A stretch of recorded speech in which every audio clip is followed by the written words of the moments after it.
let's move on to talk about fuel prices. Very interesting things happening. Really? Yes, so fuel prices. Really? Why not the people who are... the dams. Oh, we'll come to that. I just want us to touch, since Briefly. COPEC is here. Yes.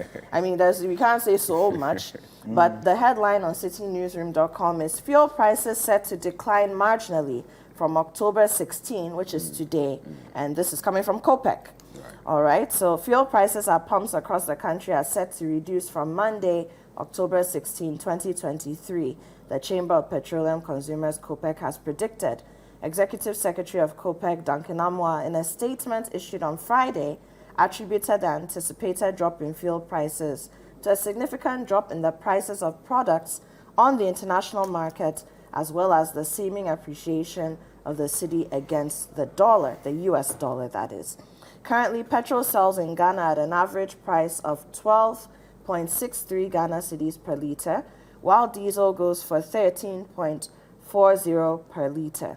According to COPEC, petrol prices may reduce to 12.098 per litre, while diesel prices may plummet to 12.694 per litre from the second pricing window of October, which begins today, Monday, October 16, 2023. So since COPEC is here, I won't read the full statement. And we have, no mean representation. It's the head of research himself, Eric Ofori, who is here. So what is COPEC seeing in the glass ball? Yeah. Okay, thank you, Apiako. So largely, fuel prices are determined by a few factors. One is the FOB prices on the international market, and then also the strength of our cedi. If you have a strong currency against your importing currency, that is the dollar, then it means that we are better off, when we import the product. As a nation, we consume about 12,000 metric tons a day, both petrol and diesel. On the international front, we have seen cuts by OPEC nations. OPEC is the oil producing and exporting countries. We have seen them do cuts in terms of production. Saudi Arabia is cutting in excess of 1 million barrels per day. Russia is also cutting almost about 500,000 barrels per day. Between the OPEC nations, that is Saudi Arabia and Russia, they produce the heavy diesel. And so usually people tend to consume more of their product. What US is also doing is that since OPEC nations are cutting production, let us also increase production just so we can augment the shortfall. However, US oil, the diesel is light, if you like, is what is called the sweet oil. And so because of that, you don't see the consumption, that level. And so consumption has gone down. China, India, and US are the major, or if you like, the biggest consumption countries or consuming countries when it comes to petroleum product. And so these nations are not consuming as we envisage. And so because of that, there's been a drop of the prices on the international market. FOB prices currently, when it comes to petrol, is around 848. We've seen about 6-7% drop. Diesel has seen almost about 17% drop. It's currently selling at $829 per metric ton. LPG has also seen a considerable downward reduction to $530. So we'll be able to get our Banku and P per metric ton. Now, all of these drop in prices should have seen a huge drop at the pumps. Unfortunately, our cedi doesn't seem to be doing too well. We are currently hovering around 11.5, 11.7 cedis to the dollar. Saturday it was 11.8. There you go. So because of that, we are not seeing the sort of reduction that one would have thought, will be seen at the pumps. However, it is not going to be like we had in the first pricing window of October, where we have projected that fuel prices are going to drop between 5 to 10% from today. And I believe that the OMCs, will respond accordingly, because on the international market, prices have gone down, and we expect the same to happen at the pumps. The unfortunate part of this is also about the taxes that are embedded in the price buildup. You have as many as about 11 taxes on the price of a liter. And this petrol alone is 2 cedis 96 pesos, and then diesel is 2 cedis 94 pesos. That's tax. That's a cumulative tax. Yes, on the price of a liter. So that means that the 12 cedis or the 13 cedis that you buy, embedded in it is 2 cedis 96 pesos as taxes. We have appealed passionately to government to take a second look at, the taxes on the price buildup. There's special petroleum tax. There is what is called sanitation and pollution tax. There is what is called the energy fund, energy levy, energy sector recovery levy, price stabilization and recovery. I mean, these taxes.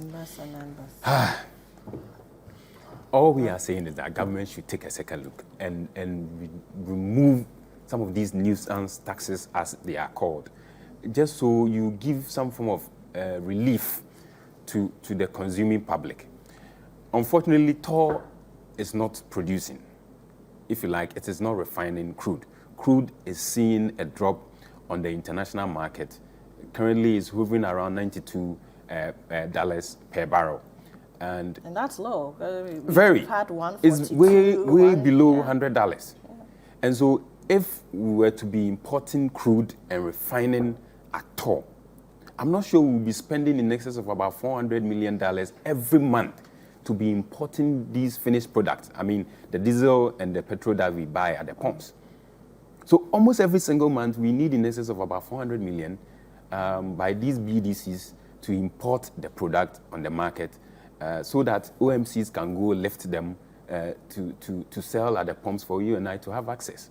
For how long are we going to continue this? Then you have a private investor come onto the market.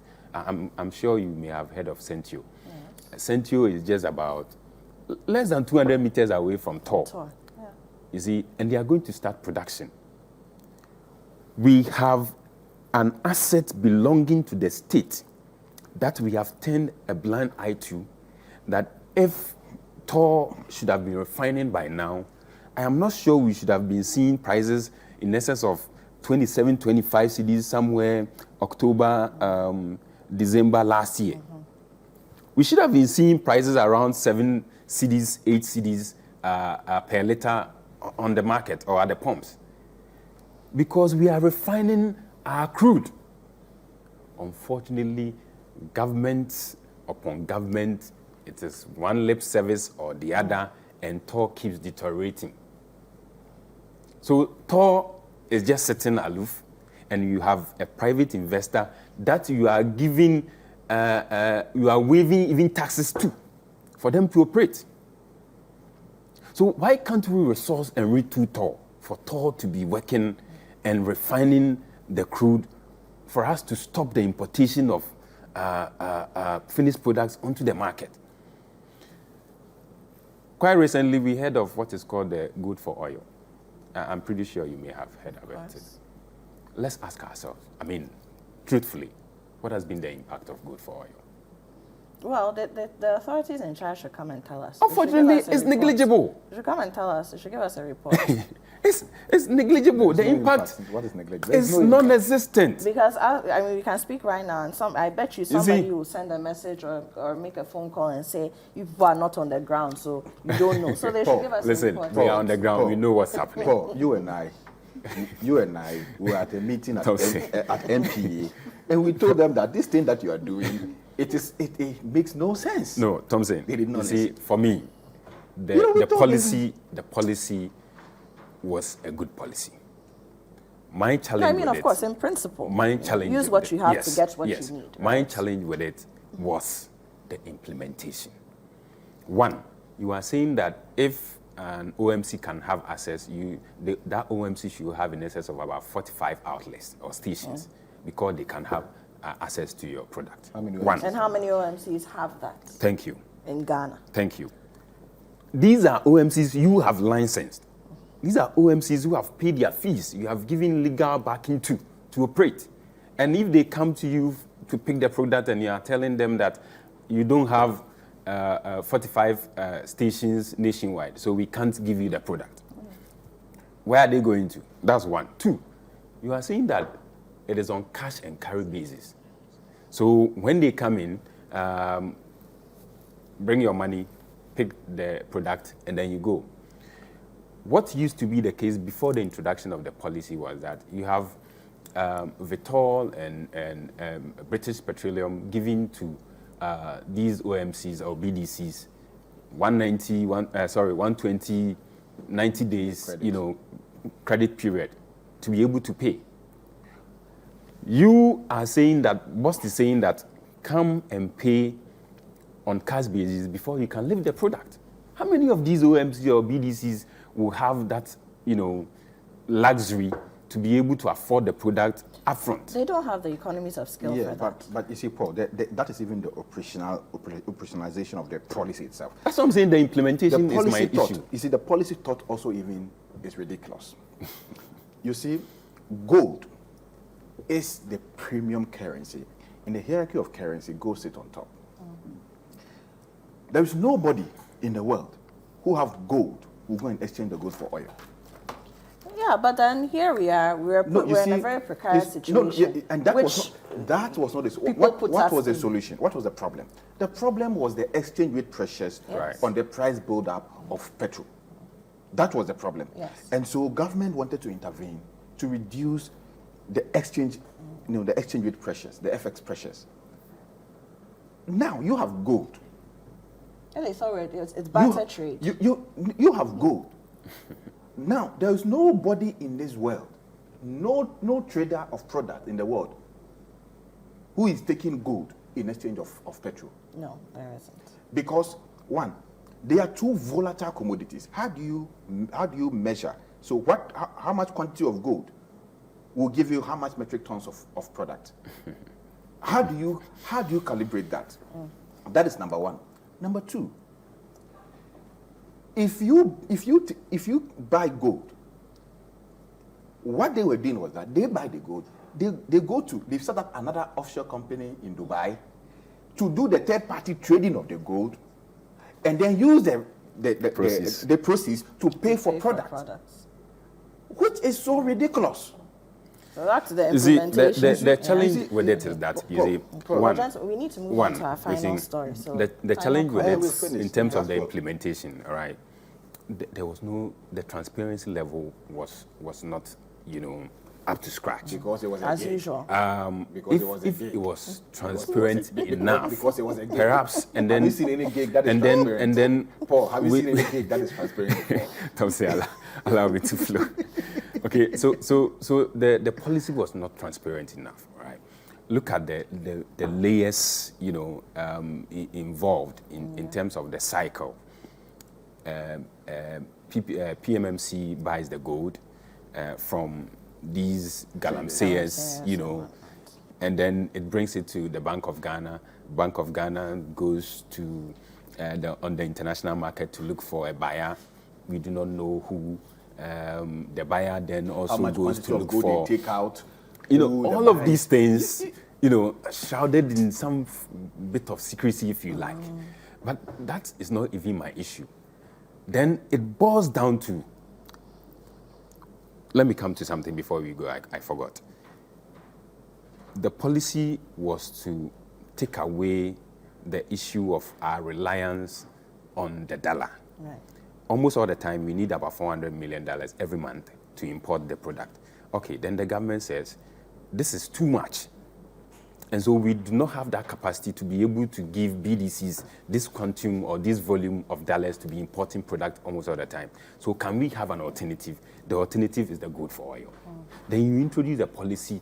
Then that same policy, January, you import a product and the product doesn't go through the gold. There's no gold that was used to purchase the product. On this matter. February, the same issue. So these products that were imported on the policy, we did not use gold to purchase them. Okay. How many So minutes really- do you need? 'Cause the segment is almost over. Yes, so I am just saying that that policy, that program, was not a solution to the problem. Like Paul said, because you see, the $400 million pressures you have every year alone also add to the depreciation of your currency. So read through Tor. Even if Tor is refining and is able to halve your $400 demand, now you have 200 million. Now, assuming you have gold, which is the premium currency, the hierarchy of currency goes at on top. You have the central bank. Your central bank can buy the gold. And I made this recommendation to MP that, look, let BOG buy the golds or keep the golds as your reserve. The British pound is stronger, it's a stronger currency because it is backed by strong gold reserves. True. So keep the gold, build a very strong reserve. That strong reserve will do one thing for you. It will strengthen your currency, one, and reduce the pressures. And two, the question then arises, how do you get the dollar to pay for the finished product? You can keep the gold and then issue what we call a gold-backed monetary paper to raise the forex by still keeping your gold. Agreed. To pay for the product. Agreed. This is common sense. Nobody carries gold and go and exchange for oil or tongue. Oh, a bone Dawson. Who carries gold? Who have gold? And carries the gold and go and give it to somebody to give me oil. Oh, Ghana. Ghana.